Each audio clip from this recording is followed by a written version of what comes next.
Today, we're going to pull back the curtain on how the United Kingdom was really formed. And let me tell you, it's not the story you think. It wasn't a glorious battle. It wasn't some grand royal marriage. Nope. It was a secret, catastrophic colonial disaster that literally bankrupted an entire nation and, in the end, cost Scotland its sovereignty. So, how does that even happen? Seriously, how does a fiercely independent kingdom, one that fought off invaders for centuries, just vote to dissolve its own parliament and merge with its much more powerful southern neighbor? Well, the answer is a wild story of incredible ambition, devastating failure, and a desperate all-or-nothing gamble on a tiny strip of land in Central America. To really get this, we have to rewind the clock to the late 1600s. You've got Scotland, a proud, totally separate kingdom. It had its own parliament, its own legal system, and this really powerful national identity that had been built over hundreds of years of conflict and resilience. But it also had a really big problem. See, back then, the island of Great Britain was a place of stark contrasts.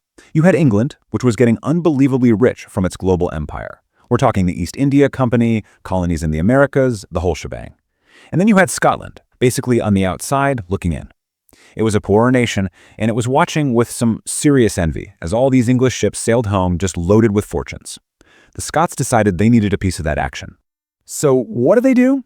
They come up with a plan. And it wasn't just any plan. This was a breathtakingly audacious idea to not just compete with England, but to completely leapfrog them on the world stage.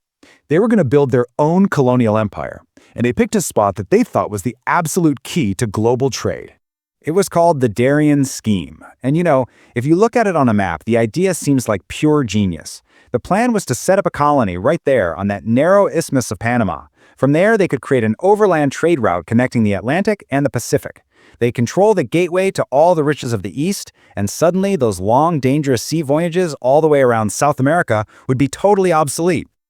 Now, this wasn't just some project cooked up by a few rich merchants. Oh no. The Darien Scheme quickly became a national obsession. For Scotland, this was the chance, their one big shot to finally step onto the world stage as a true economic powerhouse. The mood was absolutely electric. I mean, everybody from the highest nobles and richest merchants right down to ordinary folks was completely swept up in this patriotic fever. They were imagining a future where Scottish ports, not English ones, were the center of all world commerce. It was this incredible dream of national pride and unimaginable wealth. And to fund it, people invested, they invested almost 1/5 of the entire available wealth of the nation. Just pause and think about that for a second. 20% of all the money in the country was staked on this one single colonial venture. This wasn't just an investment, it was a massive all-or-nothing bet on the nation's future. And things moved incredibly fast. In 1698, the first 5 ships, carrying 1,200 very hopeful pioneers, sailed from the port of Leith. There were massive crowds cheering them on. They get to Panama, they name their new home Caledonia, and they start building a settlement they call New Edinburgh. But by 1699, that beautiful dream was already turning into a complete and utter nightmare. So the colonists show up expecting to find this trading paradise. But what they actually found was a sweltering, totally inhospitable jungle that was about to systematically destroy them, their families, and all of their grand ambitions. And it's really hard to overstate just how badly things went, and how quickly. The plan, which looked so brilliant on paper back in a cozy room in Edinburgh, just completely fell apart when it slammed into the harsh realities of life in Panama. Almost right away, the settlers were being just ravaged by tropical diseases like malaria and yellow fever. Their crops wouldn't grow in the terrible soil, which led to widespread starvation. And, to make matters so much worse, it turns out they hadn't really realized that the land they disclaimed was already considered Spanish territory. So, pretty soon they were under attack. A second expedition sent to help them in 1699 just ended up adding more mouths to feed to this unfolding catastrophe. The human cost was just staggering. All told, about 2,500 people sailed for this new colony of Caledonia.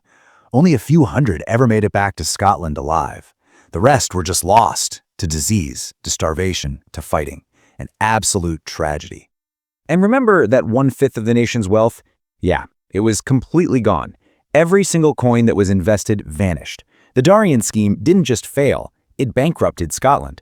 It left the entire nation broken, humiliated, and staring down the barrel of a massive economic crisis. So, This is where the story takes its final, really dramatic turn. With its economy in total ruins and its people devastated, Scotland was completely out of options. The country's leaders realized that their only path to economic survival was to seek a political union with their very wealthy and very powerful neighbor to the south. And that's what happened. In 1707, the Scottish Parliament voted itself out of existence. The Acts of Union merged the two kingdoms, officially creating Great Britain. England got what it wanted, a secure northern border, and Scotland got what it desperately needed, access to England's trading empire, which was, for all intents and purposes, a massive financial bailout.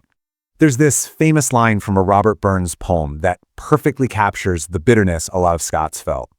They believed their independence wasn't just surrendered, it was sold off to pay the debts from the Darien disaster. The Union wasn't seen as a partnership of equals, but as this desperate move born from total financial ruin. So when you get right down to it, the United Kingdom as we know it today was a direct result of this failed colonial dream. It wasn't some peaceful, happy merger of equals. It was a union that was forged in crisis, built on the financial ashes of a national catastrophe. And that leaves us with a pretty powerful question, doesn't it? When a nation gambles everything it has on a single, ambitious vision, what happens when that vision fails? The story of the Darien Scheme shows us that the cost can be as high as sovereignty itself.